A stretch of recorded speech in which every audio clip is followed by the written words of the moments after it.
Just like the street lights lit this town, like a fire in a blaze, gotta burn it down. Can't be afraid to leave this out. We got this far, don't know how. I see danger in your eyes. They know we'll burn down the night. Coming just like the sunrise. You know that we gonna light it up tonight. We gonna light it up tonight. We gonna light it up just like the sunrise. We gonna light it up now.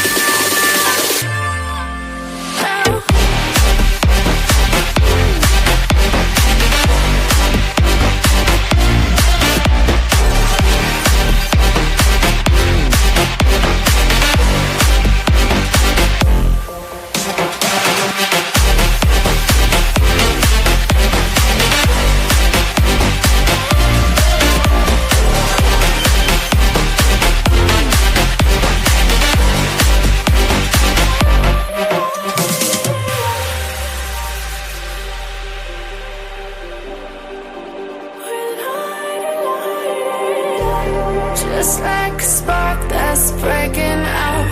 Can't make a stop, can't turn back now. We know that there's no room for doubt. No, we can't turn back now. I see danger in your eyes. They know we'll burn down the night. Coming just like the sunrise. You know that we gonna light it up tonight. We gonna light it up tonight. We gonna light it up just like the sunrise. We gonna light it up now.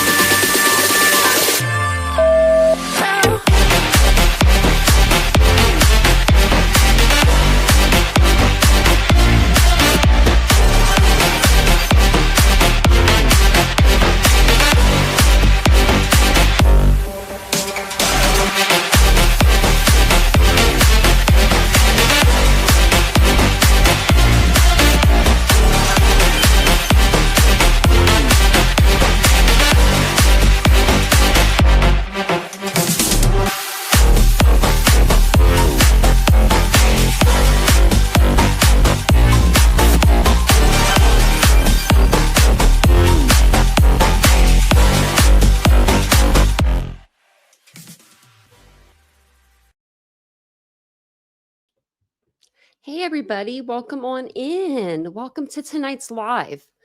It is Monday the 18th still. It's still Monday. We did a live earlier today. So if you missed that one, you could always go back and watch it on a replay if you'd like to. But welcome in. Welcome in. Welcome in. Let's see who we got in the chat tonight. I have two necklaces on and I'm like choking myself. So I'm just fixing them really quick while we're waiting on some people to kind of come in and get settled and, get ready to hear some documents. Hey, baby girl, how are you doing? Oh, Catherine's almost there. She is almost ready. Hey, Ashley. Hey, Stacy. Hey, Triple L. Hey, welcome in, everybody. We got Mary Beth in here and Ladybug too. Oh my goodness. It's going to be a night, let me tell you. If you guys don't mind, take a second and hit the like button. That would help the channel. But if you don't know who I am and you're like, who is this person? I stumbled across their page. My name is Tanya or TitaniumBuilt. Thank you for joining me tonight. Hopefully you'll appreciate tonight's case coverage and you will subscribe to the channel. That's what we aim to do here. So that's what we aim to do. Hey, Creme Kitty. Hey, Happy Mom. Oh, and I looked at your email and I need to look at it again. Happy Mom. It looked like it was like a spreadsheet or something. And I have a couple spreadsheets for this case, but I don't think I have that one. Thank you for the 149. Thank you so much. Look at those babies. Is it Kira? I know I say it wrong every time. Now that I'm on, and now that I know it's not Sierra. And I told you to put it in the chat the other day, and then I missed it in the chat, of course. So I'm gonna get it right. Kira. I can spell it in my name. I can see it how it's supposed to say in my name or in my head, but it's just not coming out my mouth. How you doing tonight, Ladybug? And how's Mary Beth? When's CrimeCon, Mary Beth? Aren't you going to CrimeCon? I don't know when it is, but I was thinking about it today. See about a little bit ago. Hey, country thing. Welcome in, everybody. Hey, Tempest. Hey, Nikki. How you doing? Caught Up in Crime is here. I love that name. I really like that name. That's a good name. It's hard to get a good name on this platform. That's a good one, especially if you're doing true crime. I feel like, I don't know, not like they're not. I mean, there's plenty out there, I'm sure, right?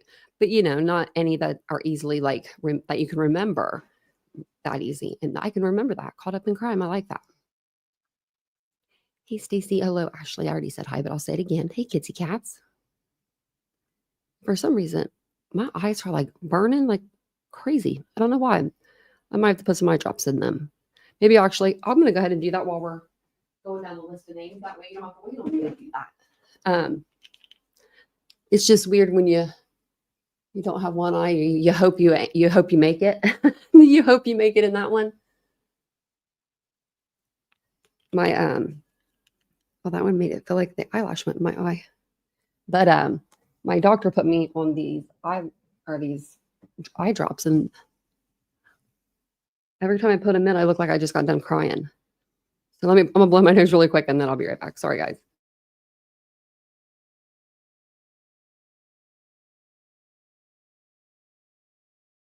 Okay, sorry. Anytime that I put like eye drops in, I have to blow my nose. It's just a thing. One of these days I'll tell you all about my story. But it looked like I've probably been crying now because I just put them all in there. Hey, Kathy. Hey, Pete. I can see better though.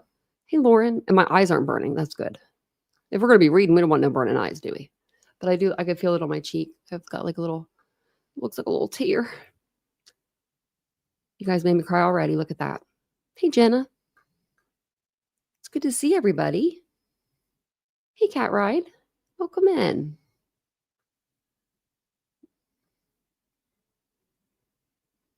Now I'm up looking to see. I said it right. Kira? Or was it Kira? Oh, Kira.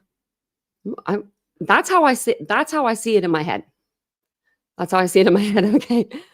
Because it is. I'm like, that's how I see it. I might not say it right. And I hate saying people's names wrong because my name was spelled it's spelled wrong too, I feel like, but my name was pronounced wrong my whole entire life. No keychain for Tanya with an A. Nope. You weren't going to get that. You just weren't. But I probably wouldn't change my name, actually. I wouldn't change it. But if you would have caught me when I was a teenager, I would have changed that in a heartbeat. Okay, good. I always feel bad if I say someone's name wrong. I think I've probably done that before. I do think it's a good true crime name. Caught Up in Crime, all you do is just, whenever you can find a few minutes to go on, just go on and mess around with it a little bit. That's what I did. Hey, Robert.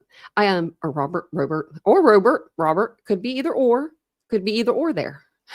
See, now I'm going to make everybody's names a little bougier. But no, if I was you, when I started my YouTube channel, I wish I would have done more lives. I did all mine pre-recorded, and that took forever. But at that time, you needed a lot more too. You needed like 1,000 subscribers, I think, to go live or to have monetization, and you had to have so many watch hours. It was like twice as many as you need now, because I got a second channel. I did it again, and I was like, this wasn't so bad. So if I was you, I would just find a topic that you like. It's true crime, obviously, and pick a case. Yeah. And the people will come to you. And if they don't, you just go out there and you find them. And you just say, come on, you're coming back with me. So I don't know if you guys, I haven't been looking at a lot of Brian Koberger stuff because I kind of want to learn everything with you guys as we read the documents. But I did see there was an article today. We're going to see, I guess we're going to find in this pile of paperwork, there was a cellmate of Brian Koberger. First off, they're not going to put someone in a room with him. They're not going to do that. That would risk his safety. They had to keep Brian Koberger. They still have to, right? As of right now, they're still doing it, keeping him pretty safe, And they were saying there was just stuff in the article like saying that he asked for requested clean sheets and fresh clothes, like requested all day, every day, but you're not going to get it. Like this is, like he was in a county jail. this ain't the Ritz-Carlton. So I don't know about this person per se. They might have just, I don't know. I don't know about them, but we're going to go through it and we're going to see what we'll see what we find. But I did see that and I was just like, what? This is not a hotel. Also, it did say in there that Brian Koberger watched Nancy Grace. And I laughed and then I got really sick to my stomach because I was like, oh my gosh, like we've watched pretty much every single episode. She put out another one by the way, but she's been getting a lot wrong. So I've just been letting her go on her way for a minute, that Nancy. Okay. So we were over here somewhere. Oh, I wanted to actually show you guys something too. Something else. I think we're on 160. So like 161. So this would be the page. Okay. So before we actually do that, I want to pull up this really quick because this is pretty big. So Maddie Mogan's mom, this is what I've collected and we'll read this that I've gathered. She saw the crime scene photos. The only photo that I showed on this channel was the boots that were in Maddie's room. I didn't show the side of the bed or the wall or any of that. I just didn't need to see that. It really affected her. So it's sad. That's sad. But they're doing a temporary restraining order. And it's for the release of the public documents in Brian's case. Pretty much, I think that they are only really wanting the crime scene photos taken out of that discovery request. But the ones that are out there are already they're just going to be out there, but she can stop any more maybe from being distributed. Then if there's a chance of that, then I mean, if I was her, I would take it, But it says here, on August 12th, which was 6 days ago. I wonder how many people have gotten, we've seen new photos. They put them, ISP put them out. Oh my good golly. None of the crime scene, just I think it's a Bethany's room, or it's Bethany or Kaylee's room. I can't tell from the pictures, but yeah. So on here, it just says the city of Moscow was served notice of a petition to the Latah County District Court for a temporary restraining order and injunction to prevent the release of additional public records related to State of Ohio versus Brian Koberger. Latah County case gives the case number, Ada County case gives the case number, and Moscow Police Department case number. On behalf of Karen Laramie, the mother of Madison Mogan, and I'm surprised it's not the G's. They're the ones that are usually a little more outspoken, and I mean that's sad. So it says the action followed the recent release of redacted crime scene photos by the city of Moscow in response to a legal public records request. On August 15th, Idaho 2nd District Judge Marshall issued a temporary restraining order. Oh my God, we're going back to the beginning. That's what it feels like. Judge Marshall found the major portions of what had been released did not constitute an unwarranted invasion of privacy. However, Judge Marshall stated that there are portions of videos and photographs in their redacted form, specifically including unreleased body cam video that could constitute an unwarranted invasion of privacy at this time. What do you mean at this time? So whether you release them now or in 10 years, I mean, I don't understand the difference. I would just redact them. While the temporary restraining order only applied to Madison Mogan's bedroom, the city will not provide any further releases of photographs or videos depicting the inside of any of the victims' bedrooms until this matter is fully reviewed and decided by the court. That's a great idea. That's a great idea. In my opinion, you hold them all. Just they don't want a lawsuit neither. I mean, I don't know if you can really do a lawsuit with. I don't think you can. They're adults. I would fight like hell though if that was my child. I would at least attempt it. So you can at least say, hey, I tried. because, I mean, they have nothing else. Okay, let me get you guys to go up on the screen above me. So much better when you guys are all up there. Hey, Terminus Null.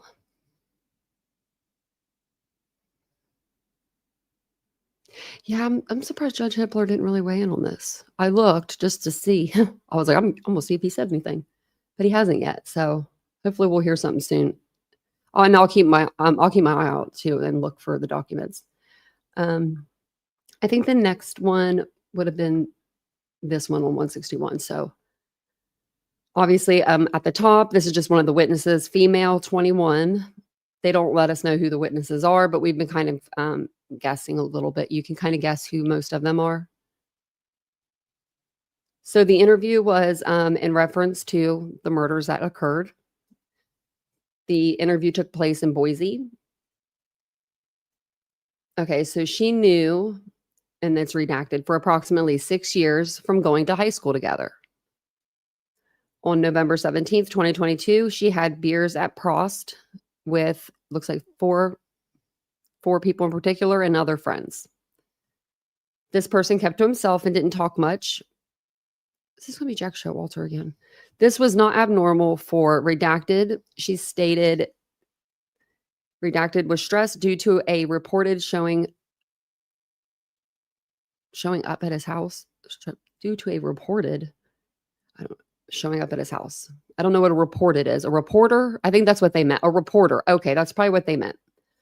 On November 25th, 2022, at Amsterdam Lounge, where while she was there with her parents, she was asked if she thought redacted could have committed the murder. She said there is no way either of them could have done it. At approximately 3:05, we concluded the interview. So that wasn't much of anything. Okay, so then this one looks like it's just a tip maybe. So, oh, okay, they assisted the Moscow police department by transporting evidence related to an active investigation to the state forensics laboratory. What did they take? I signed for and received one item from Cassie Macy of the Moscow Police Department, an item 11 knife sheath in a sealed brown paper bag. I contacted Corporal Turrentine and informed him of the assignment and asked for his assistance. I transported the evidence south and met with Corporal Turrentine at the Idaho Transportation Department shed in New Meadows. I maintained custody of the evidence from when I received it until I released it to the custody of Corporal Turrentine. Okay, so he had he had the most important evidence of all. It really was sad. Okay, so the next one is male 20. They met with them, and it says this person made the statements following or about the day leading up to the incident. And this is audio recorded, it says. So at approximately 1:30 p.m., he went to the secret apartment that we don't know about, that we're not allowed to know about, secret party place. He was there for approximately 5 hours. Towards the end of his stay at redacted apartment, most people had left to go to the football game. There were about 20 people still before he left. He walked back to the redacted house at approximately 6:37 p.m. At approximately 12:30 a.m., he went to the fraternity. He left there around 4:15 a.m. He was back at the redacted house and fell asleep around 5 a.m. Of the victims, he knew Xana and Ethan.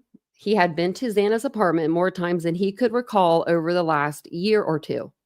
He was at Xana's apartment the weekend before the homicides. The last time he saw Xana and her roommates was at the specifically redacted apartment between 3 and 5 p.m. Is that the tree house, the one that they're talking about?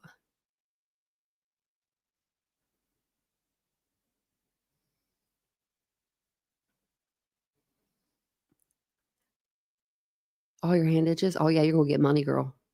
Oh, yeah. You can send me some. It's fine. That happened to me one night. Did we end up getting any money? I don't remember. I think I would have remembered. But I remember my hand was going like crazy. It was going nuts. It was itching so bad. And I was like, I don't know what that means. And you guys told me money. And I was like, oh, that's a good thing. So, handwritten notes, individual mail. Also, we have a 24-year-old, a 22-year-old, a 23-year-old, another 21-year-old, a 20-year-old, 18-year-old. So we have 7 witnesses here. So, A stated the night was unremarkable, and like most busy weekend nights at the bar, he did not recall any altercations or patrons who caught his interest. Oh, I think the 4 employees I think this is the corner club. I couldn't think of it. I was thinking corner bar, but corner club. So I think that's who they're talking about. So redacted stated the night was unremarkable, and like most busy weekend nights at the bar, he did not recall any altercation or patrons who caught his attention. The next one stated the night was unremarkable, and like most busy weekend nights at the bar, he did not recall any altercations or patrons who caught his interest. He knew Maddie Mogan and Kaylee Gonzalez as regulars at the bar and served them drinks that evening. He said they held normal conversations during the evening. So that's, and we know they were a little toasty. Well, thank you. I appreciate that. Thank you so much. Watching Long Crime, Jenny, you better get over here. Just kidding. He trips. Okay, something is like extra quiet in here tonight. I don't know what it is. So it says that they held normal conversations. Redacted stated the night was unremarkable. And like most weekend nights at the bar, he believed one unknown man was thrown out of the bar for intoxication, but was unaware any altercations or patrons who caught his interest. He knew Maddie Mogan, Kaylee Gonzalez, and redacted, I think this was the other girl that they were with maybe, but I don't know, as regulars at the bar and saw them at the bar that night.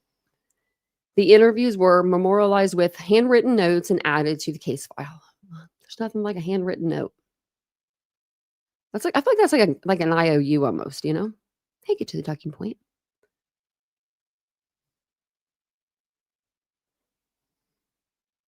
Oh, have a good night. Sleeping with the little babies. My dog's back here passed out on this chair. Oh, yeah, the other one's sleeping too here. I forgot she came in. So this one's on November 28th. Detective Sergeant Hopkins and I met with, and her roommates.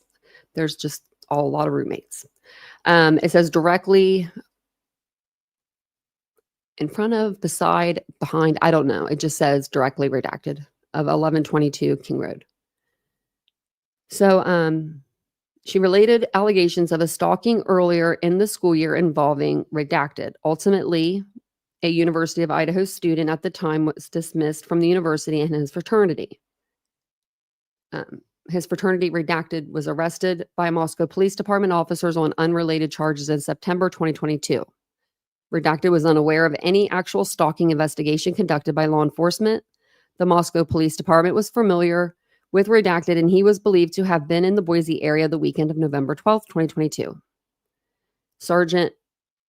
Detective Sergeant T. Hopkins and I passed on the information concerning redacted to FBI Special Agent T. Shirley at the Moscow Police Department. On December the 2nd, ISP Detective Barrett and I met with redacted. So they were a registered owner of a redacted bearing Idaho license plate, so a car, obviously, but it was parked in front of the apartments. Surveillance video footage on November 13th, retrieved from one of the cameras, captured an SUV type vehicle resembling why don't they let us know? Leaving the parking lot east of redacted around 4:24 a.m. and an SUV type vehicle resembling a redacted returned to the parking spot around 6:30 a.m. Now, why do I feel like in the beginning of this, there was like a black SUV that was talked about? You guys, does anyone else remember that? Like an Escalade or something? Or like a Navigator, not a Navigator, but something like a bigger, like, SUV. I don't remember why it was in the neighborhood or, whatever, but I remember people talking about it.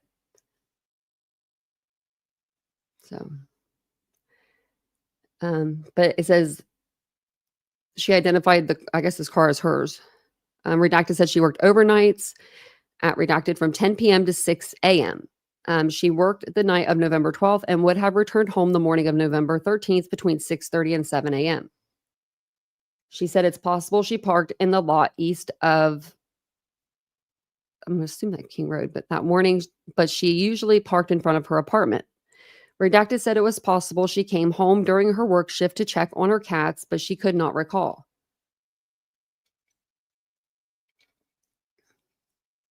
I mean, it was only 2 weeks before.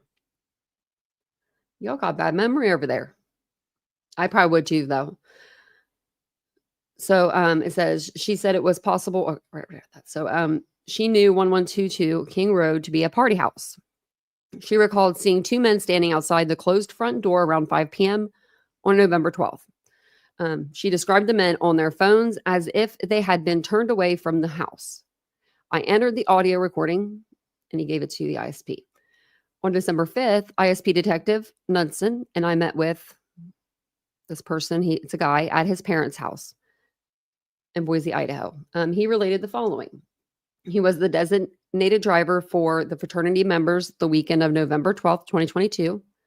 Designated driver duties are assigned on a weekly basis to freshman members. Okay. Redacted was the only designated driver for the fraternity that day. He was driving his black. Members requested rides from him via phone call or text messages. Members also communicated with one another over a group chat through the GroupMe app. Do I have that app? Why does it sound familiar?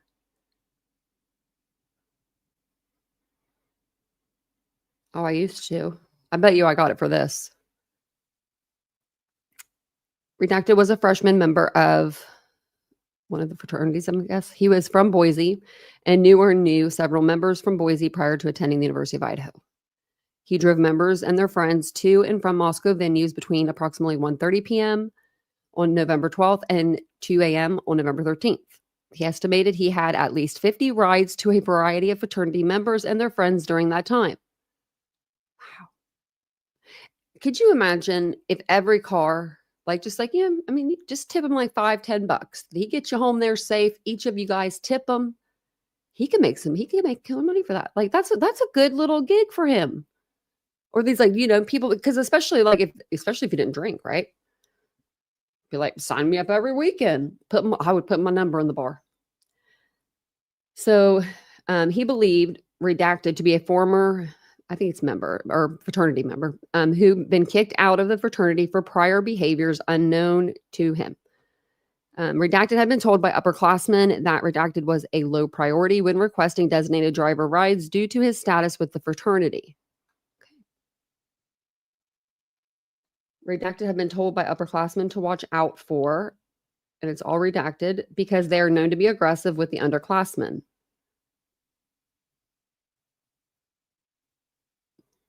Okay, so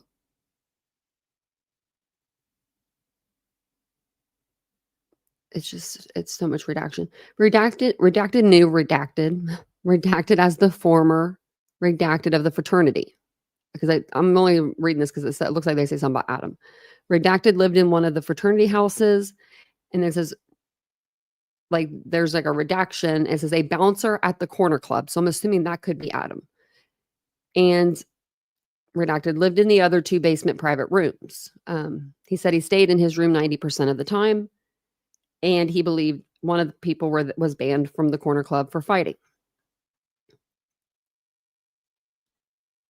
He had taken Redacted to gas stations on several occasions prior to the weekend of 11/12 to buy beer, always bought Keystone Light.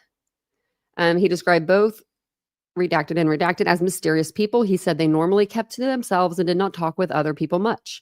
He did not like Redacted, but he liked Redacted. Okay, so he liked one and didn't like the other one. He had heard stories about them fighting other people. He said fraternity members liked Redacted, but no one liked. Okay. This is No one can say anyone's names. Wish we could just use initials. I wouldn't know who they were. I probably would, but I wouldn't make it a big deal. So then at approximately 4 p.m. on November 12th, he picked up someone from a party and took them to Taco Bell and to the gas station to buy some of that Keystone Light beer, you know? At approximately 4:30, he dropped them off near the residence. And then he picked up 2 people up near redacted residence and dropped them off at the house on campus. He could not recall a time H was requested to pick them up. I don't know. And the request was not documented in text messages or his phone call log. He never saw or heard from redacted again that night. At approximately 7:30, he received a call from this person to pick them up. He ignored the text. At approximately 9:30, he received another text to pick him up from redacted to pick him up. Redacted responded to the request, but he could not remember if he picked him up. Picked him up at his residence or the fraternity house. But he did take him to the corner club, and he never saw him again that night. At approximately 12:30 a.m. on November 13th, he responded to a group chat on the GroupMe app, replying no to a question concerning flooding in a fraternity house bathroom. At approximately 2 a.m., he returned to the fraternity house, went to the freshmen's sleeping porch, and hung out with the fellow freshmen and sorority girls for the remainder of the night. What the hell is a sleeping porch? I don't even want to know. I don't want to know. At approximately 12:10 p.m., he posted on the group's chat on the GroupMe app, "Have we taken tabs on the fellows," referring to a head count of fraternity members upon news of the murders at 1122 King Road. And then he photographed text messages, contact information, group chat strings, and then entered all that to give to the next person. So this is just someone else that they're interviewing regarding his interactions with Gonzalez. Okay. What follows is a summary, of the interview. So let's see. He first met Gonzalez in January of 2022 when she was placed redacted by the University of Idaho as a redacted, which was part of the requirements of her degree. Gonzalez was initially timid and struggled to connect with redacted, which he attributed to complications of the COVID-19 lockdowns. Gonzalez did redacted titled Fun Festivals of Africa during her time as a redacted. The only time he had contact with Gonzalez outside of their professional relationship was when he took his 3 daughters and wife to Gonzalez's sorority house so his daughter could sell chocolate bars to the sorority as a fundraising event for an international trip. The only communication he had with Gonzalez was regarding her role as a redacted and was typically via text message. He will periodically take redacted to get coffee after they successfully complete their redacted, but he couldn't remember definitely if he had taken Gonzalez to coffee during her time. He couldn't remember the exact dates, but knew Gonzalez was she was something from January to March 2022. Maybe in the sorority. Thank you, Triple L, for becoming a member. Appreciate that very much. I forgot to post the link if someone wanted to join the channel membership tonight. I usually put it on the at the top. So thank you so much. And I will put it in the chat if anyone wants to become a member, and I'll pin it to the top. That was just easier. Okay. Thank you so much. So on the night of the 12th and into the early morning hours of November 13th, he was at home with his family. So this is the guy, I believe, the Uber driver. He was with his 3 daughters at home while his wife was at a ladies' night from about 6 p.m. to about 10 p.m. Don't have too much fun now, right? Sounds actually like my time, though. He put his children to bed about 9 p.m. and then went to bed shortly after. When his wife arrived home around 10 p.m., he was already asleep in bed. He called his wife while we were speaking and placed her on speakerphone. She had provided the same information and as he previously provided. He was initially agreeable to providing a I don't know how to say it. I can never say it in freaking college either. So we're going to just say DNA exclusionary sample. but the hesitant to allow his cellular telephone to be forensically extracted. Huh. So he's initially like, yeah, take my DNA, but not my phone. Nah, don't you take my cell phone. What's in your phone? Redacted had to leave to Redacted, but agreed to provide the DNA sample later that evening after discussing the matter of the cell phone extraction with his wife. He's trying to get in front of that bullet. That's what he's trying to do. Like, honey, they're about to tell you some shit, but I need to tell you first. At about 5 p.m., Redacted contacted me by phone and told me he intended to seek legal counsel before providing a DNA sample or allow his cell phone to be forensically extracted. I'd be looking so hardcore at that person if I was a cop. He said he would contact me on December 12th to finalize his decision. Shut the front door.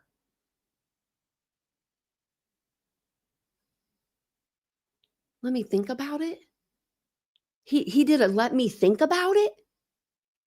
Oh, you're lucky you wasn't in the police station because you wouldn't have left with your phone in your hand. He said, I'll let you, don't call me, I'll call you. I can't make this up.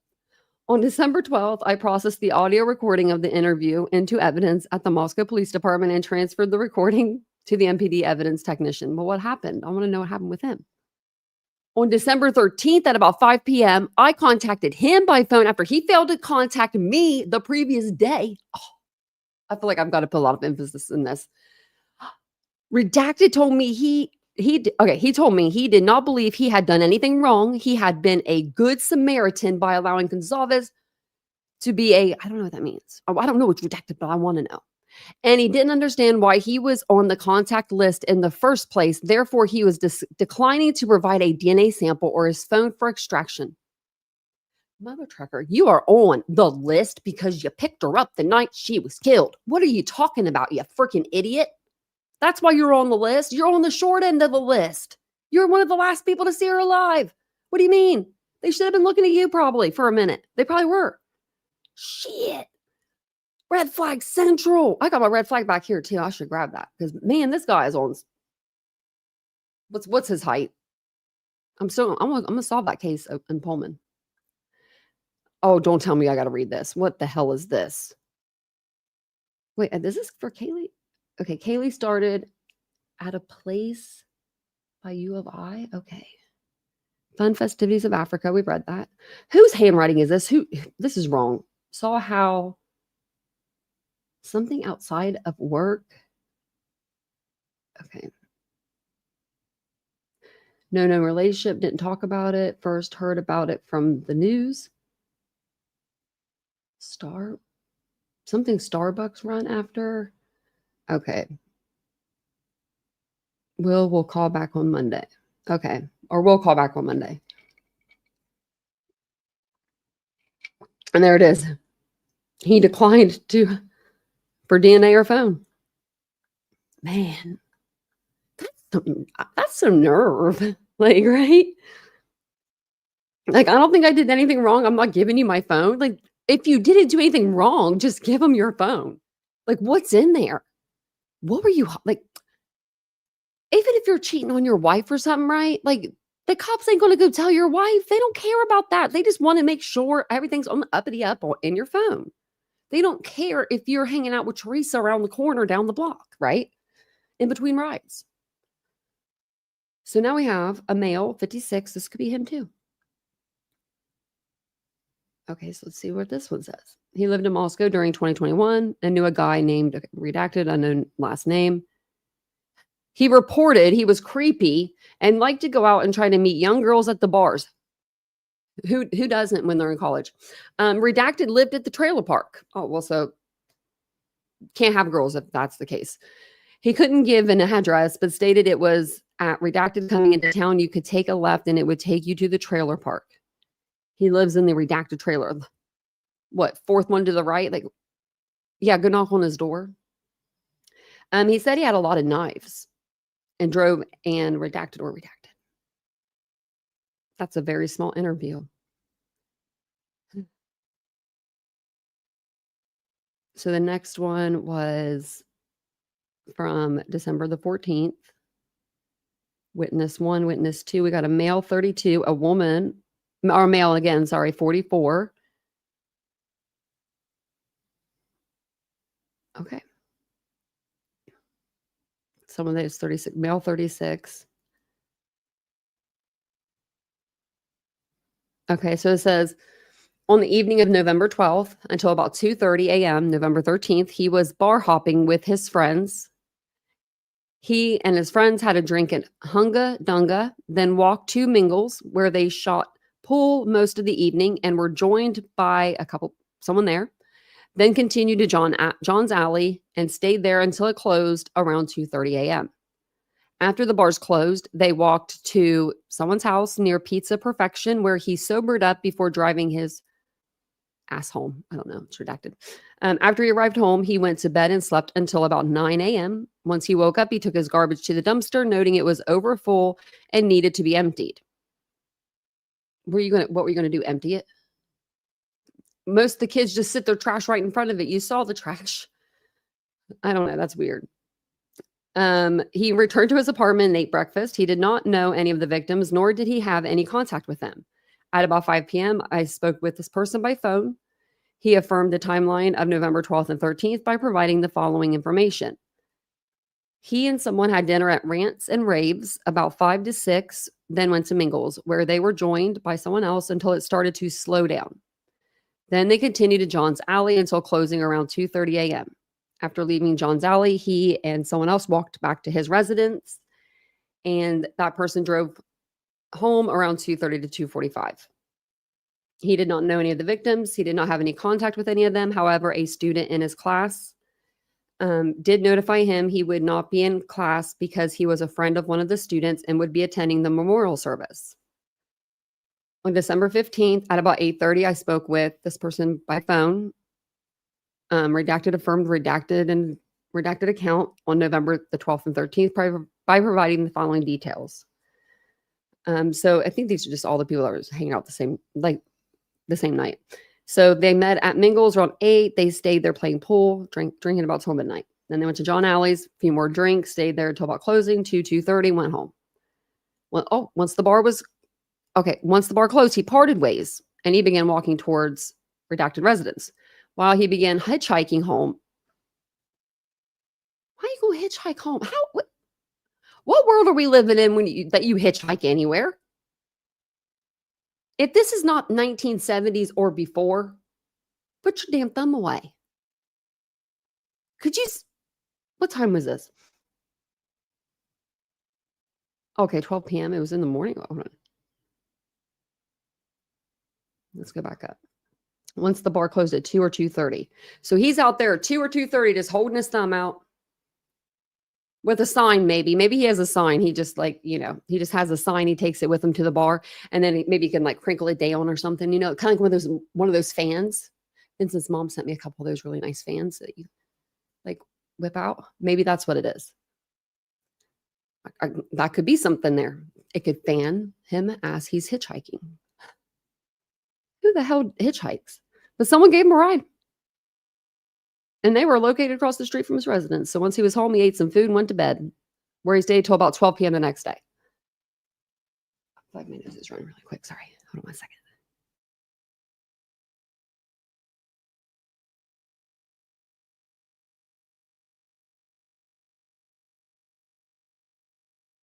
Sorry, I had to blow my nose. I did not want to blow my nose in your guys' ear. I don't think anybody would appreciate that. I think it's that time of the year for allergies. Let me know if you guys have been getting them because I swear it's that time of the year. The last 2 or 3 days, I've just been the allergies. The allergy bug's coming to get me. I gotta go get my flu shot. So these are his interview notes, I guess.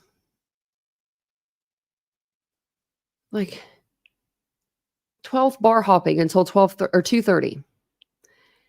Drove home around 3 a.m. 9 to 9:30 a.m. Garbage to dumpster. Okay.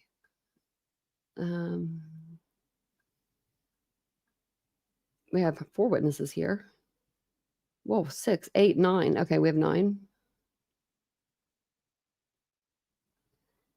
Let's see where we. Okay, so this is an audio recording of somebody that informed us she was out of the area, so they began the interview over the phone. So she started at the University of Idaho the year before and met Madison Mogan and Xana Kernodle through her sorority. She grew up close to Kernodle and met Kaylee Gonzalez around the middle of August 2022. I'm assuming that's Bethany and Dylan, but I don't know. She met Redacted and Redacted through her Redacted the year before, and their relationship grew closer after the start of the school year, August 2022. She visited 1122 King Road at least once every weekend and described it as a party house. She would usually arrive at the house before other guests. The parties consisted of playing games and drinking. She described the parties as people mingling with each other and playing beer pong and being more relaxed than rowdy or rambunctious. There were only a few occasions where she would go there to simply watch a movie or do something other than party. The parties occurred about once a week on Friday or Saturday, and they were normally attended by 20 to 30 people. It's a good amount of people to have in that house. The parties occurred about once. Okay, I've already read that. Sorry. The parties were normally attended by the same 20 or 30 people. If a person showed up randomly to the party without being invited, they would not be allowed to stay. She had not been there when that had happened. She knew of a house close to where Kernodle had lived the year before where athletes would show up at a party if they heard about it. However, they were not welcome and were asked to leave. She later texted me a picture of a map of the neighborhood and circled the residence where Kernodle lived previously. That address for the house she pointed out was, and it's redacted. She said she was dating a male named and gave the name who lived in Boise and thought they had dated for a couple of years. She had not met Redacted and did not believe he had visited Moscow. Redacted would usually visit Redacted during school breaks. The only complaint that they had about each other, I guess, was how much he played video games. Okay. She did not have a boyfriend at the time. She somewhat dated a male named Redacted, and they redacted at least once, but the relationship was not really developed. Okay. Ethan Chapin stayed with Kernodle almost every night. Redacted did not see Chapin and Kernodle on Saturday night, November 12th, but had seen them on Friday, November 11th, and described the relationship as good. She described Chapin as helpful to the other girls and said he seemed to fit in the house without any issues. She had met Mogan's boyfriend a couple times and had last seen him at homecoming at the beginning of October. She didn't know Mogan that well, and they did not have deep personal discussions. She had not met Gonzalez's boyfriend. When she was at the house, Gonzalez was usually gone or upstairs in her room. On the night of November 12th, she was at another house party with some other friends. She later sent me a photo or a picture, of the location of the other house party, which was redacted out. Redacted listed the attendees of the party as redacted, like 6, 7, 8 names that are redacted. There were potentially other attendees, but she did not know everyone, so she could not remember. All attendees were students at this time. She thought Chapin and Kernodle were still at the party. When Redacted left Redacted, she and this person got a ride from a sober freshman in the fraternity to 1122 King Road. She could not remember the make of his car.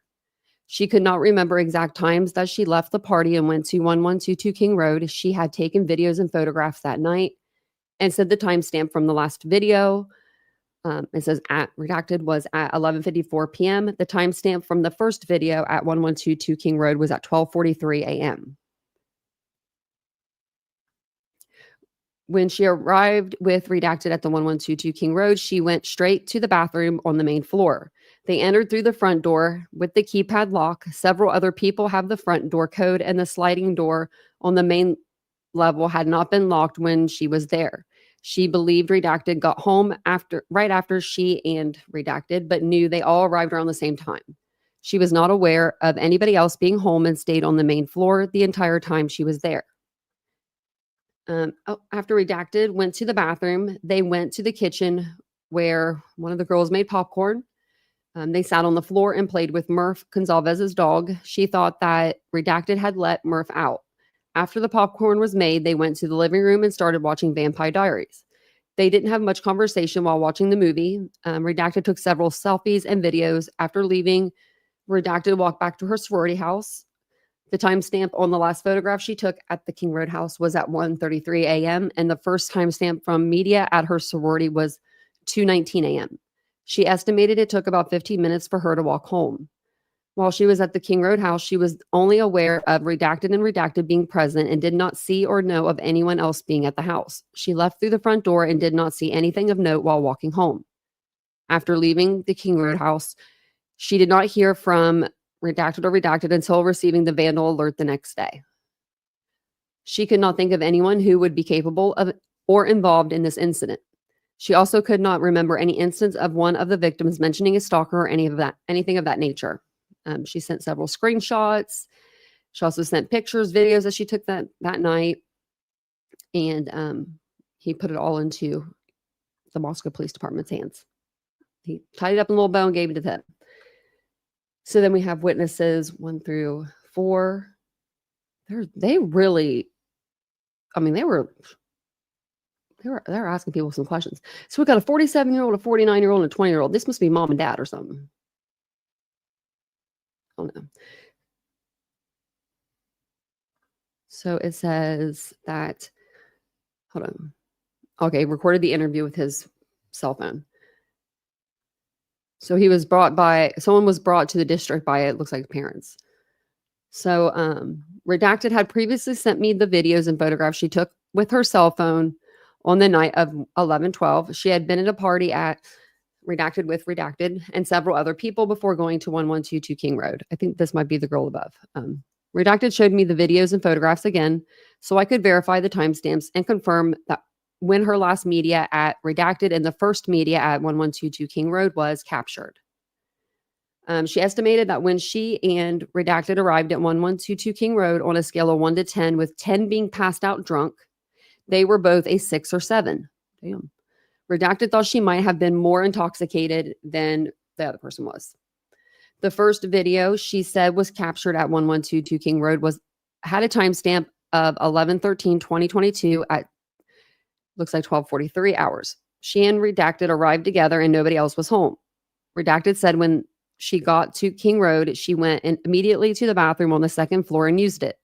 The video begins close up of Redacted using the rear-facing camera. She switches to the main camera and zooms in on a pile of clothes in the bathroom.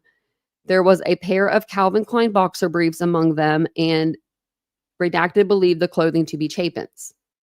The next video was at 0:48 hours and depicted Redacted sitting on the floor of the kitchen petting Murph, Gonzalez's dog.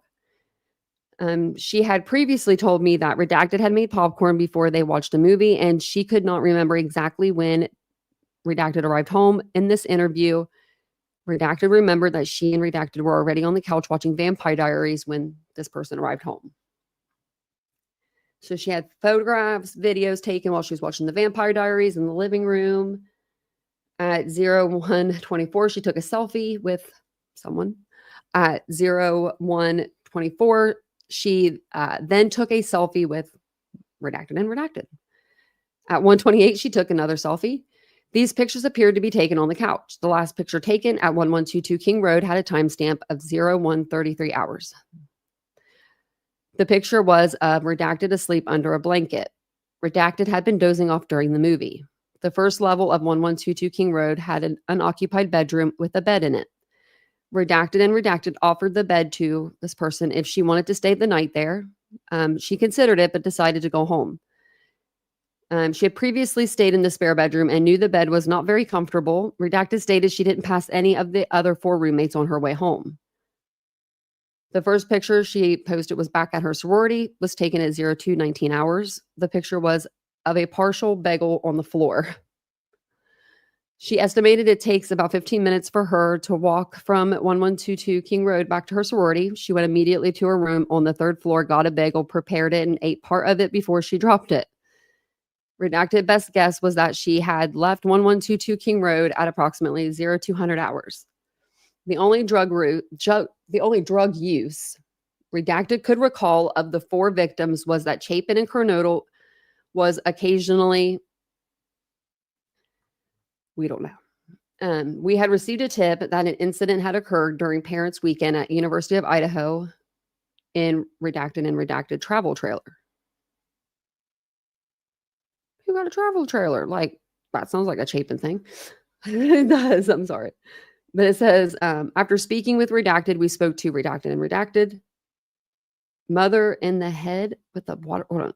Regarding it, they told us that a male named, they don't put his name, had hit a student's mother in the head with a water bottle. Redacted removed redacted from the trailer, dragged him across the parking lot, told him he was never welcome in the trailer again, and sent him away with a sober driver. In their opinion, he was extremely intoxicated, and that was the only contributing factor in this incident. Okay.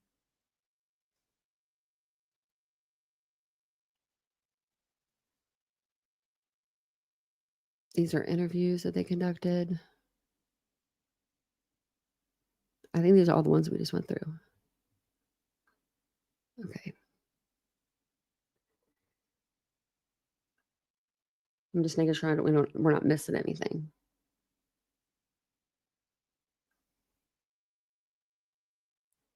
Another male, 2 males, 29 and 66. And must be like people with their family, like, the college kids with their parents or something. Age 20, someone else too. So that was the brother, they said, acquaintance, and then friends. Okay. Where's the writing at? There's witness 10, witness 11, witness 12, witness 13. How many witnesses we got for this one? 16, 17, 18. Okay.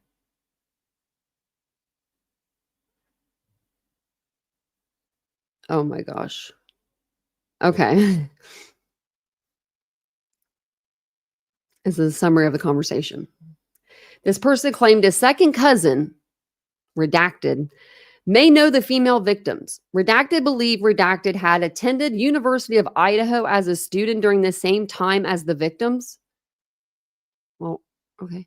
Redacted has not spoken with redacted for approximately 10 years and did not have redacted's phone number. What?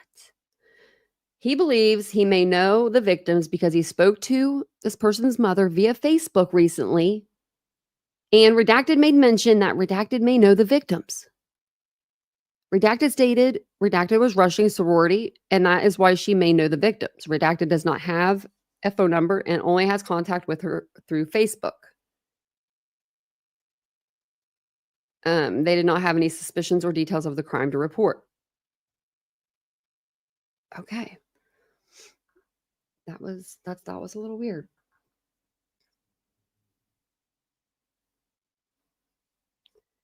So then the next person would be accurately described as a redacted who has no relation to any of the victims, lives in Virginia and has never been to Idaho. Started looking at the victim's social media accounts for suspicious activity after seeing the news coverage of the crimes. Oh my. This person reported Kaylee Gonzalez has an Instagram account. Kaylee had posted a picture of herself in a bikini approximately 3 years ago on her Instagram account, and redacted believed a male named redacted left a suspicious comment on the picture. The comment stated, doesn't tell us, this comment was posted approximately 172 weeks ago, according to Instagram. So redacted Instagram handle is reported to be, and they have a Facebook account with a background photo. According to this person, they may have gone to the same redacted as Kaylee Gonzalez and may be redacted than Kaylee Gonzalez. This person said, social media accounts appear to show him as an avid hunter and fisher. Redacted stated this person would be very familiar with the use of knives because he's a hunter and fisher. Who's not a hunter and a fisher in Idaho? This person made comments stating his concerns about how awkward it would have been for Kaylee to go to redacted as a redacted after that comment. Don't know what that meant.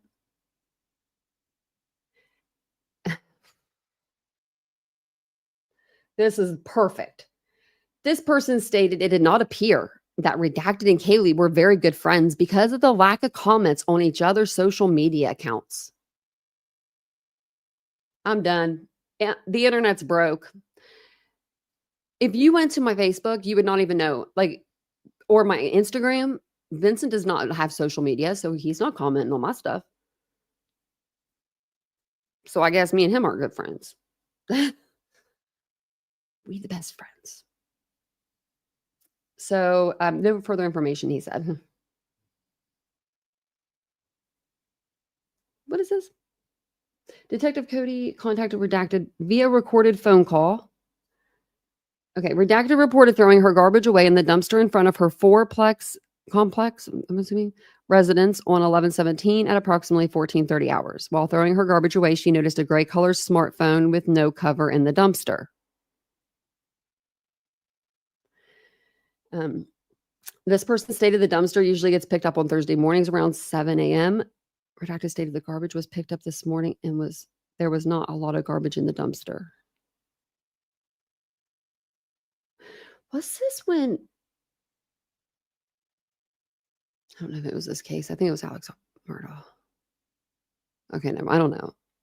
There was a phone or something found by JLR at like 7 o'clock in the morning in a trash can. Does anybody remember what case that was?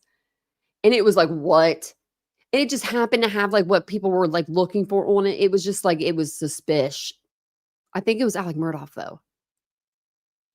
Or maybe even, oh hell, I don't know.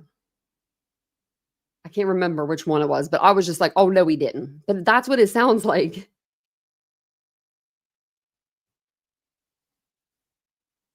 This phone was a silver Samsung Galaxy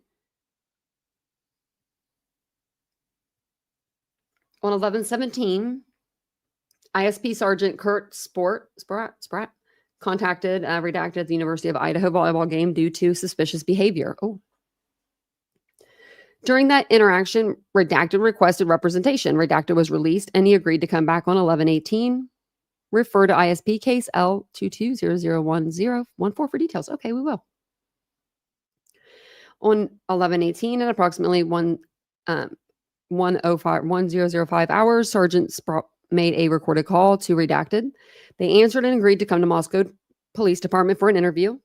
Redacted advised he was unable to find a lawyer, but he ultimately decided he did not need one. At approximately 10:20 hours, they arrived at Moscow Police and interviewed. This is what they said. It says, during the interview, he explained how he was nervous because of the heavy police presence and he made a mistake by running from the police. Is this the people that were on the band field? I don't know. It says, Redacted stated he currently lives alone. He is currently going to the University of Idaho.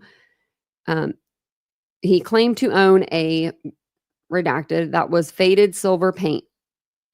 The following is the timeline provided as an alibi during the time of the homicides. At approximately 2:30 p.m. on Saturday, he went hiking on Moscow Mountain with two friends named and gave the spelling or gave the names until approximately 6:45 p.m. They both attend Redacted both attend Washington State University. For Redacted became friends with them, and after meeting them at a WSU sporting event at approximately 7 p.m., they all went to eat dinner at the eatery on campus. At approximately 7:45, they finished dinner and was given a ride to the movie theater in Pullman, Washington. They all went and watched the movie Wakanda, and with a start time of 8:15. I don't know what that is. 8:15 p.m. At approximately 10:45 p.m., the movie got over and Redacted gave Redacted right back to their apartment where the two stayed the night. They live in an apartment rented by Redacted, did not know the exact address or apartment number. They stated the apartment was not on campus. He stated he has lived at the apartment for 18 plus months. But he didn't know the exact address. What the? Okay, people be weird. At approximately 11:30 a.m. on 11/13, Redacted gave Redacted a ride back to Idaho where they ate at the Iron Walk. That sounds good. I'm hungry. After eating him, Redacted dropped Redacted off his apartment. I ate right before I came on too. Well, there's PKC. Been listening and lurking. Yes. Thank you, PKC. It was a micro recorder. It was in Moscow. Yeah. I can't remember but like, it was like about somebody in particular. Do you remember and I just remember him going like, oh, stop JLR. It's every case. It's not funny, but it's making me laugh because I remember he was so excited about that. And I was like, who'd you pay to put that in there for you? Because he just happened to be in town. You saw his tires burning rubber to get there, right? Crazy. So then campus video surveillance showed Redacted was not in his apartment between approximately 7 on 11/12 and 12 p.m. on 11/13. No further information available. Okay, so they spoke with this person. He lived in Moscow. His apartment is a 2-bedroom. Gave his roommate. Reported only being good friends with Kaylee. Redacted and Gonzalez went to Redacted together, and Gonzalez is 1 year younger. He stated he kind of knows Madison Mogan, but he has never met Xana Kernodle or Ethan Chapin. So, okay. And thank you for being here for 18 months, PKC. That's a long time. That's a long time. You too, Mary Beth. Hope you're having a good night. So then, at approximately 14:30, he walked from his apartment to the Vandals football game with his roommates and friends. So then all these people joined him. 5 people, 6 people, 7. So they stayed at the football game until approximately 18:30 hours at the time. At this time, that him and some of the friends split up and walked back to the apartment. So then they went to the corner club. Once at the corner club, the 4 of them mingled and drank with friends at the bar until approximately 1. When they left the corner club, they got a ride from an unknown designated driver who drives a Nissan Xterra. They reported they were pulled over right as they left the corner club, but the driver was sober, so no one was arrested. He reported they arrived at his apartment at approximately 01:30 hours and went to bed at approximately 0200 hours. He says where everybody slept. He reported waking up after hearing a dog go berserk barking outside. Estimated the dog was barking for 30 to 45 minutes before he looked at his phone and saw it was 4:45. Redacted reported 5 to 10 minutes after 4:45 hours, the dog quit barking. And now it sounded like the dog, he said it was outside. I'm wondering if Lil Murphy was like, if he walked outside because that door was left open, right? And then maybe he came back in and then he went under the desk in Kaylee's room. Like he went to his safe space. You know what I mean? Like every dog has a safe spot, like where they feel like, their little safety spot is. And every cat too. Cats are even worse. But that's really sad. Redacted stated he believed the dog was outside while barking because it was very loud and the window was shut. Redacted fell back asleep approximately at 0500 hours. They would have never thought that it would just be something if, I don't think it would have mattered because the dog was barking at like 4:17. He was leaving at 4:20. But, if somebody did maybe call over there and been like, hey, why is the dog outside? Or, why is the dog barking? Because that dog was like the neighborhood dog, it seemed like. So, I don't know. Just kind of sad. I feel bad for Murphy. I feel bad for everybody there, but I'm just being, weird because it's the dog. So it says here he was barking for a long time. So he says at 10:15 hours on 11/13, they woke up and went to the corner club to get Redacted's vehicle. After dropping them off at her vehicle, they went to McDonald's to get breakfast. They left McDonald's, headed home. They arrived home and woke up Redacted to give him breakfast. That's a nice roommate. On December 19th, they voluntary interview. So it says he felt he needed to tell the police about a strange encounter he had with, and it's Redacted. So he explained he knew Redacted from school as they played football together in 2000. 2000? Oh my God. Redacted stated he had not seen Redacted in a long time since then, but ran into him in a store in Potlatch, Idaho about 2 months ago. During that interaction, he said they exchanged some pleasantries. Redacted told Redacted he was working as a Redacted in Moscow, Idaho. After a short conversation, the two went their separate ways. On November 17th, at approximately 17:15 hours, Redacted arrived home to see Redacted outside of his house. Redacted appeared to be looking for something using the flashlight on his phone. He said his parents were not home at the time and his house was not equipped with cameras. He said he got out of his truck, hugged Redacted, and decided to talk in Redacted's truck as it was still running and warm. Redacted is a logger and had his tools and chainsaw with him and needed to move it to make room for this person to sit. Redacted told Redacted he had recently learned how to use a chainsaw and was feeling the blade of the saw. Redacted told Redacted his blade felt dull and he should sharpen it. Redacted made room for the two of them, so the two of them got in the truck to stay warm. Okay, that's weird. He told detectives this person was drunk as he could smell it and was moving slowly. He stated they spoke in the truck for approximately 25 to 30 minutes. During that time, he told him he was drinking and partying all the time, only had one friend, and wanted Redacted to hire him as a Redacted. Sure, come to my house drunk and I want to hire you. I told detectives his conversation with Redacted appeared to be a cry for help, as if he might have done something bad or he may be suicidal. Redacted told Redacted he was tired and was going to eat dinner at the local Redacted church. As he went to get out of his truck, his brown coat lifted and Redacted saw Weaver had what appeared to be a knife on his belt positioned at his back.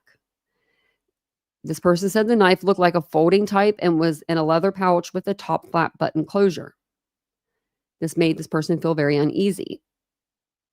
What's up with everybody? Everybody loses their knives in Moscow, right? We read the reports that there was knives everywhere. But they don't. But when it's actually like hooked to someone's waist, that's when they're nervous. But when it's like in a storm drain where your kid could be, like storm drain area where a kid could be playing like in the street or something, they should be playing in the street. But you know what I mean? Easy to get to. Knives in the yard. Kids are going to play in the yard. It found a K-bar. I mean, people are losing their knives in Idaho. Maybe they need to have like a little registration for those or something. Because they are losing them. So after a law enforcement records check, Redacted was identified. Okay. It just gives his address or like his license plate. Okay, so this is regarding tip 72. He left a voicemail. He didn't know any of the victims, so we'll just go past this.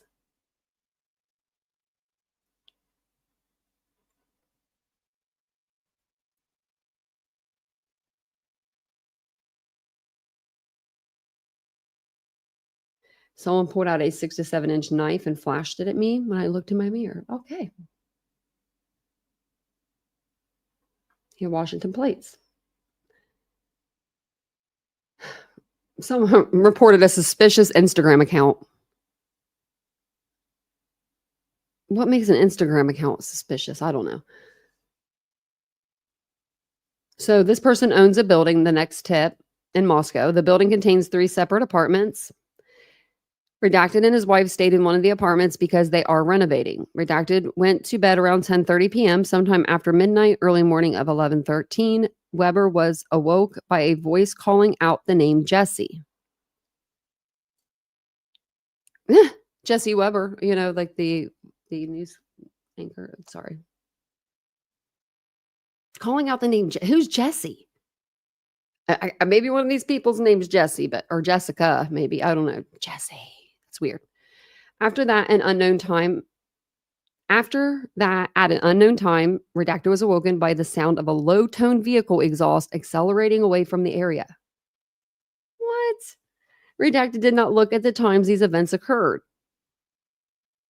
Redacted provided the following names of tenants living at these places. No further information available.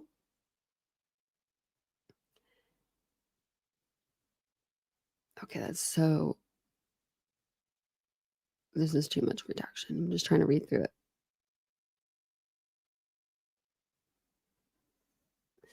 Someone that was trying to be Peeping Tom, but not Koberger.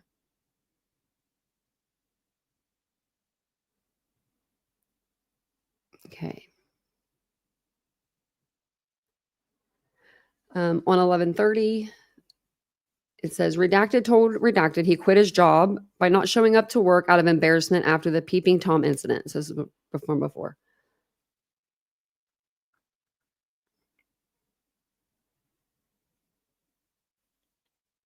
Okay. So then this person is explaining their whereabouts 11:12 to 11:13.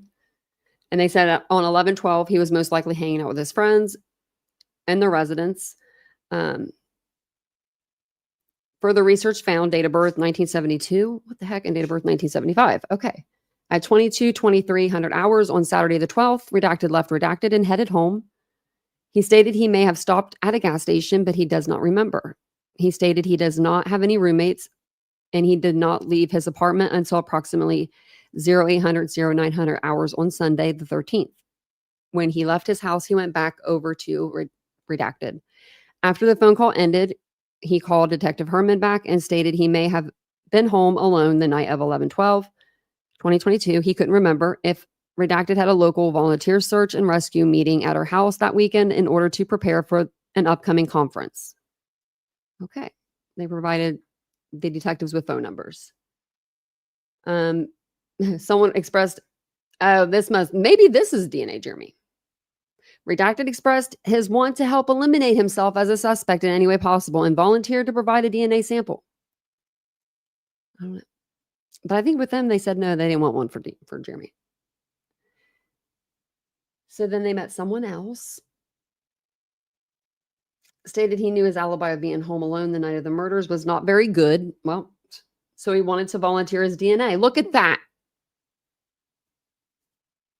He's like, hey, my alibi sucks, but I'll give you my DNA, So that's nice. So Detective Herman collected the 2 DNA swabs and entered them into the Moscow Police Department evidence. On December 1st, at approximately 18:05 hours, they had a phone interview. This person told detectives she was somebody, lives at the sorority house.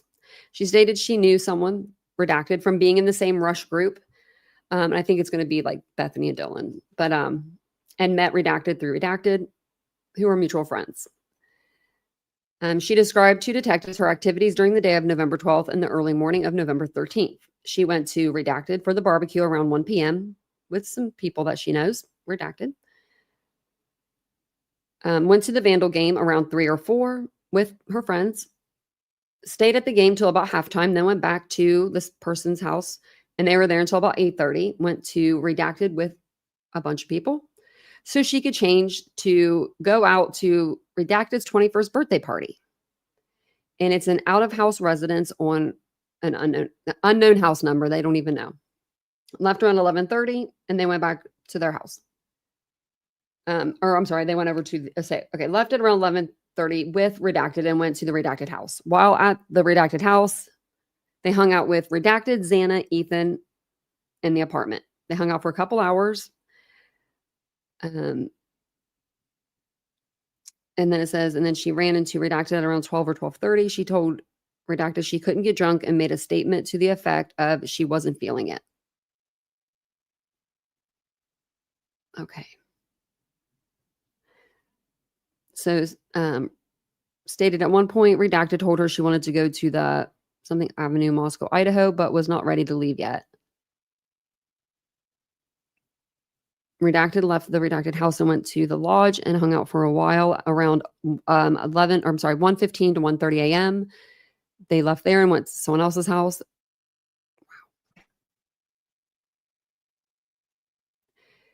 Those 2 people, I don't know why they would redact Hannah and Ethan's name though. Someone said someone only stayed for approximately 10 minutes and walked home. So my back is itching so bad. Sorry. So this person is describing her day, November 13th, after waking up. She woke up around 10 or 11, went home, showered, grabbed food, coffee, and went back and found out about the murders. At around 7 to 7:30, she went to this hotel where some people were staying. I think Maisie and Hunter. Okay, so she told detectives while she was at the hotel, redacted told them she saw someone in the house wearing a ski mask and had made eye contact with them, but didn't know what was going on because she was out of it. This struck this person as odd because she remembers redacted saying she wasn't getting drunk that night. Well, people change their mind like the wind, when it comes to college and drinking. So Redacted also said in previous point in the interview that shortly after Redacted moved into the house, she had made comments about not feeling safe at the house because of where her room was in relation to the door, and she felt she was being watched. Redacted did not know anything further about that specifically. Redacted told detectives about an instance where Kaylee Gonzalez was followed by a male while she was at Winco. She explained the male followed her to the store and out to her car. She explained the deceased and Redacted were pretty good about the security at the house and did not just give out the door code. When asked if she could think of anybody who would want to do this, she told the detectives, I don't know, she told them a lot of names. She said when she emailed him about missing class, he mentioned to her he also lived on King Street, and Redacted thought maybe he would have seen or heard something. She described this person as red-eyed, always tired and stressed out, but was a good something. Video canvassing. Blue Elantra, and then Albanian, Washington, no vehicles, address. Well, it looks like they're looking for that Elantra.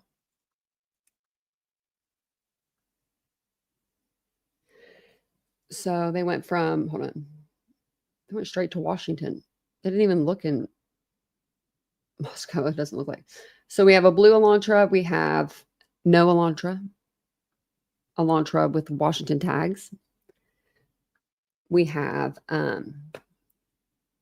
one that we're unable to locate, I guess, address. Address too far away from road to see vehicles.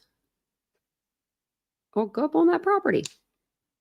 So no Elantra, unable to see vehicles due to snow cover and distance from the road. And Paulus, Washington, address is a business, no cars parked at location. No Elantras at that address.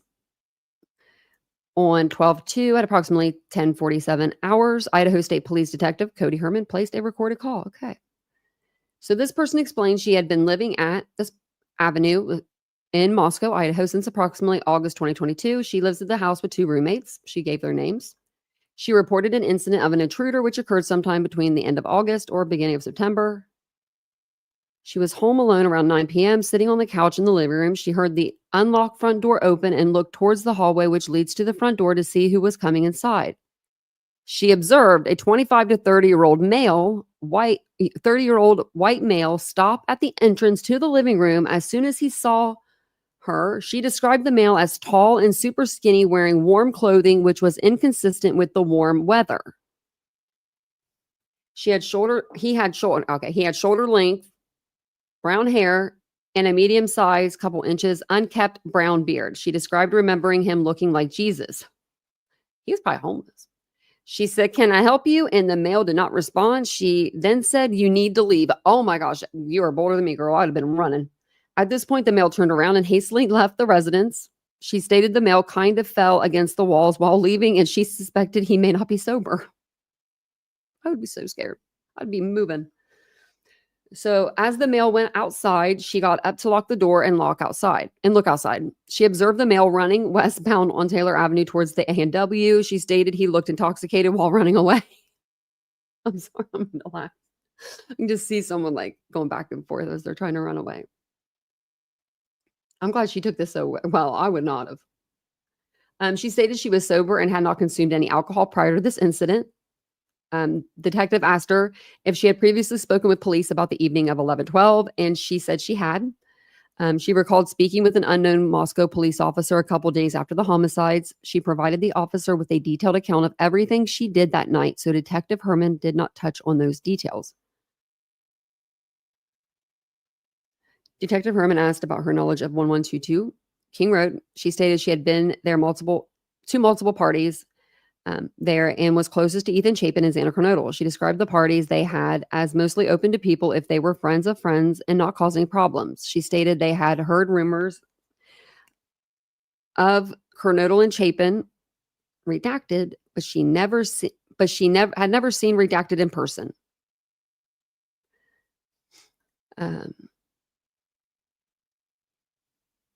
Okay, so then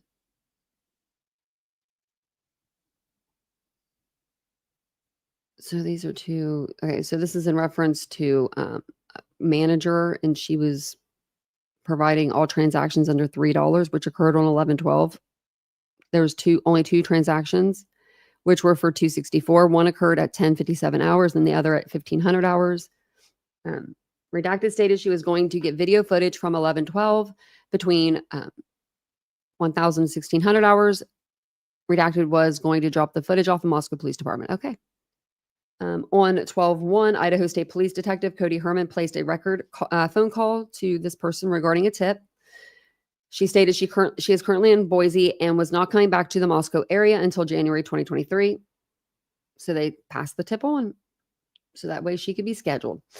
On 12/6 at approximately 12:30, the Idaho State Police Detective Cody Herman, they called this person. He answered the phone and stated he was on Greyhound bus heading to Boise. They had very, very bad cell service and estimated he would make it to Boise around 1600 hours. Detective Herman spoke with Redacted on 12/6 at approximately 1630 hours. Redacted agreed to provide a voluntary DNA sample to assist in ruling himself out as a suspect. This person reiterated he does not know the victims at all. Okay.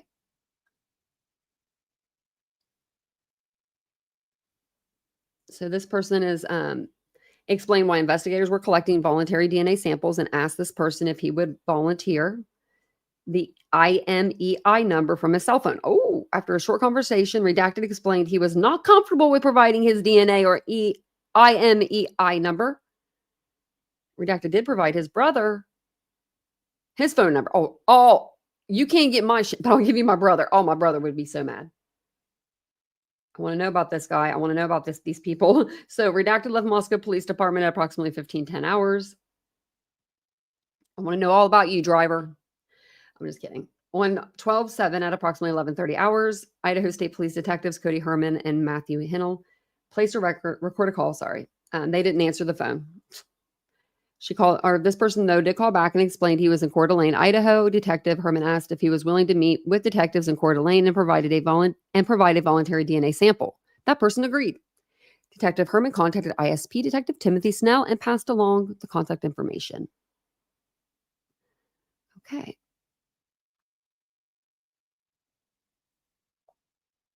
I think we'll stop there because we're on page 200. That'll be a good place to stop.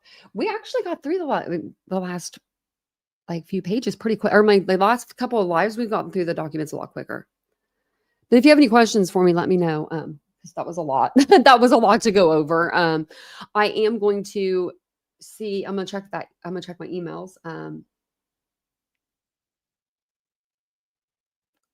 can't think straight right now. It wasn't Willows, I don't think, that sent it.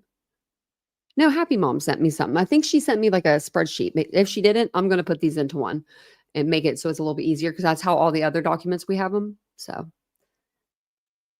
imagine waking up to find drunk Jesus tumbling around, right? Scotty the historian. I mean, I couldn't even imagine. And for some reason, the house I'm thinking of, and I don't know why I'm thinking of it. I'm thinking of like the 1112 house, like the one that's like beside theirs, because it looks like it has like a long hallway. I could just imagine just like you're sitting there, right? You're like maybe in your little reading nook, you're reading your book. You know, you got your Idaho book or whatever, because there's been 50 Idaho books that have been out. And you see some guy just straight walk in your house. I don't know what I would do. You know what? Vincent did that crap to me today. He pulled that. I'm going to sneak in like a thief in the night.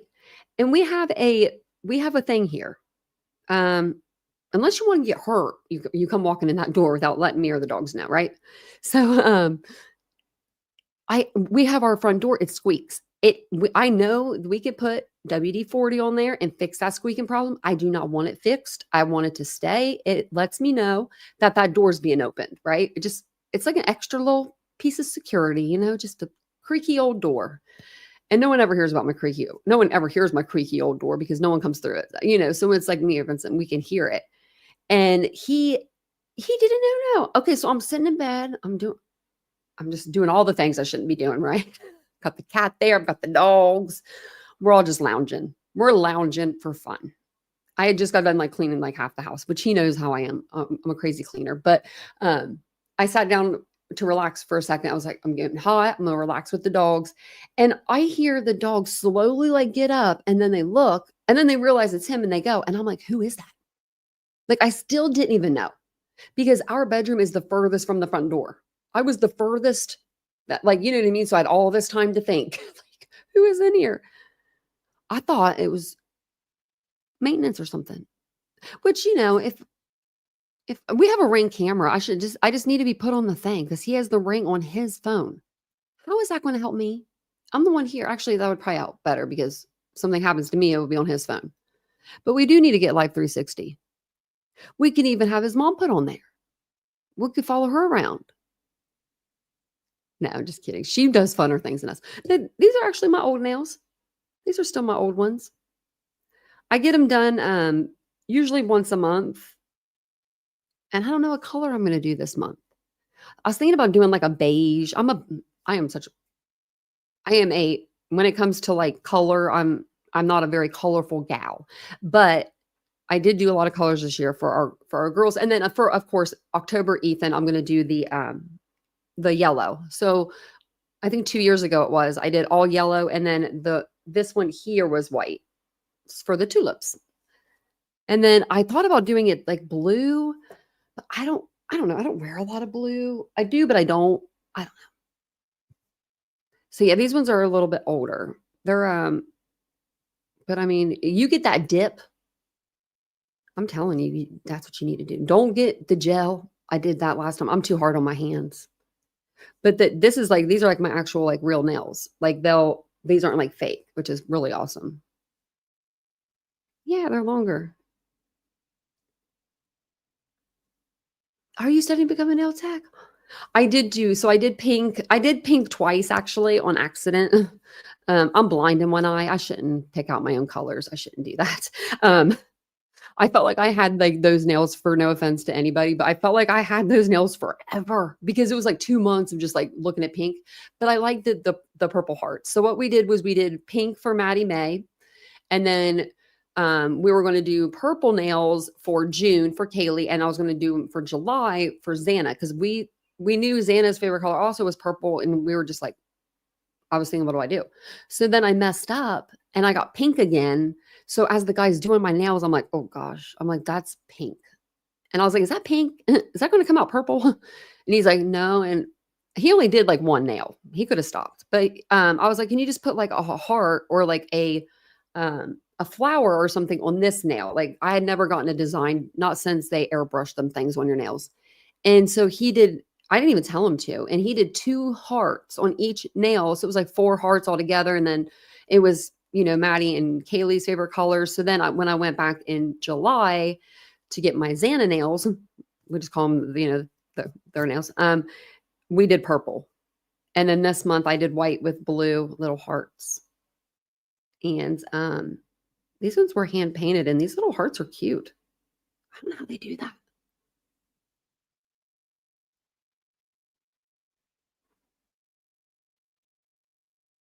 Oh, nice, Mega Mama. I love Reddit.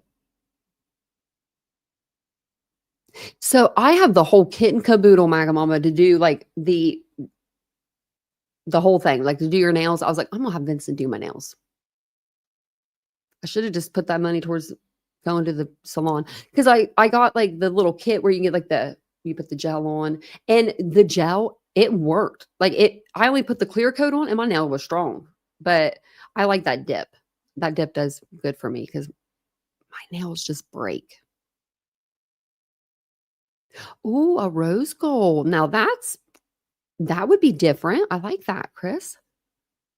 I'll have to keep that in mind. That'd be different. Could do something shiny or something. That sounds like a good idea. Because that's why I did white for August. Because I was like, let me get my white nails out of me. Because I do like to do them white at least one time a year. But this is probably the only thing that I really do. I do this and my hair. Those are the 2 things that I do for myself. I would love to do other things, but I just don't. I just don't. I'm not like, I don't mind going out, but like, I don't know. Just this, I don't know. I just feel like it ain't like it used to be. I don't know. I feel like everything it's just too much. I don't know. It's like too much when I get around people, like too many people. I'm just like, everyone back it up. Do you want to hear something really funny? Oh my gosh. Okay. So this guy that I used to go to his salon, I still do. I'll still go. He knows that I know that he knows that he didn't do a very good job last time I was there. All my nails were broke when I went in, which was fine because I'm hard on my nails. I was like, these ones, I just need to get something thicker because I'm just hard. I had a 2 o'clock appointment and it was like 2:45, 2:50 before I finally stopped somebody and was like, is someone going to help me? Because everybody had gotten helped. But somehow he knows that I know that he knows. Like, and he's the owner. And so like he sat down with me one day and he's like, did we do bad nail for you? As my hands are right here, I'm like, no, I'm the worst liar. I am the worst. I'm so terrible at lying. I shouldn't be allowed to. I should be shocked every time I lie. Zipped. Because I'm literally like, no, that wasn't me. Don't look at these hands. Not these hands. That's what he said. And then he did my nails and he did the little hearts on them. He knows that I know that he knows. Yeah, it's a thing. You know that song, She Knows? I should have that blasting when I go in there next time. Just because he's that guy that you could be like, I don't know, you could be funny with him, you know. But he did my nails. I told him this too. I said, you did my nails like a year ago, dude. I said, I never came back because I never got my nails done again after that. I said, but you did such a good job. I remember I could keep them for like 3 weeks after that. I'm going to do that. I'm going to be like, oh, is that not in my AirPod? At least I had a TV, I guess, for me to watch. No, I don't normally complain about them, like about nail people and my nails, because, you know, do whatever you want as long as they're pretty when I'm walking out and my fingers aren't burning off. We're good. But yeah, I was just like, is anyone going to help me? I'm just sitting here. I had an appointment too. So, I mean, it wasn't like I didn't have an appointment. Like I had an appointment at 2 o'clock and I was like, do I say something? Oh, yeah. The only nails I did that were green, they were hunter green. They were really pretty. They were like a dark green and they had Christmas trees or something on them. I think they had a Christmas tree on them. But I'll remember that. They have all the colors. I'll have to take you guys with me next time and be like, pick me out a color. Because y'all can see them better than me. But thank you guys for being here tonight. I appreciate it. Thanks for talking to me at the end of the live. I did come on for 2 hours earlier today, so I'm not really jipping you out of any time. If you guys want to review the video we did on the live earlier, we did find out some new stuff. And that live, we went over it. I'm going to do like a compilation, I think. I'm going to start trying to do those like every few days. We're like due for one. And just do like a pre-recorded video. And then that way you guys can get like a 10-minute rundown of everything. Also, I'm going to do a video of Dylan's statements. I'm going to do them all. We're going to see exactly what Dylan has said over this whole investigation because people, you know, are like, she said this and then she said that. And I know little things do change. It happens in interviews and when you think you might remember something. But I think it'd be nice to have all of her interviews just like right in one spot, you know? And I think that maybe that'll help people realize that she's not a murderer. She didn't do this to her friends. What else was there? Oh, also don't forget Nancy Grace done triggered Brian Koberger. I mean, I guess he likes Nancy. So, I mean, maybe I need to send him the picture of me and Nancy hanging out. Wonder if he would know that was cardboard.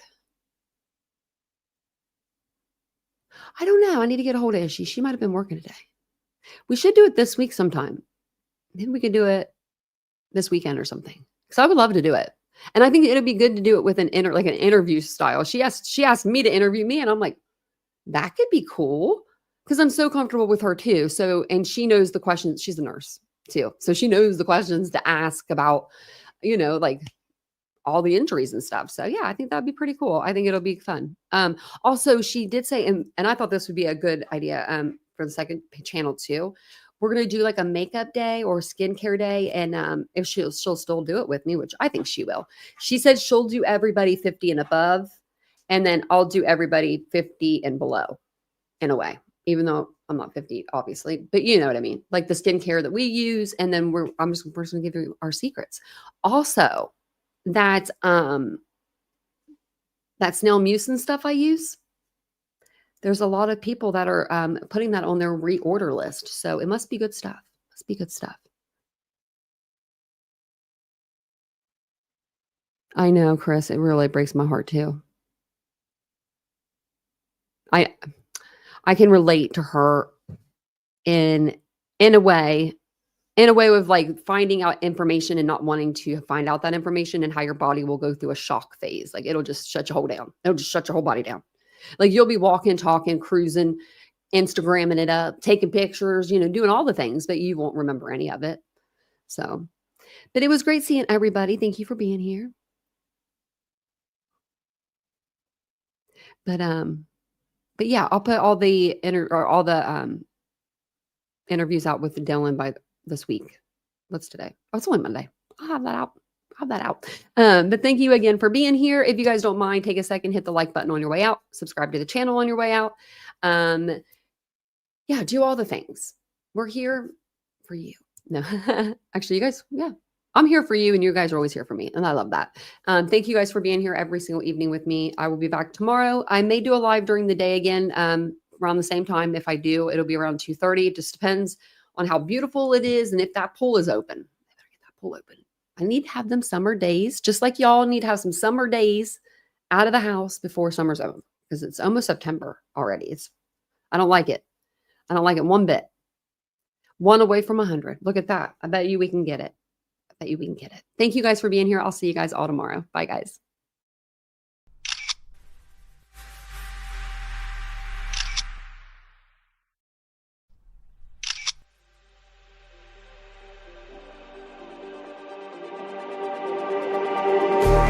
Just like the street lights lit this town, like a fire in a blaze, gotta burn it down. Can't be afraid to leave this out.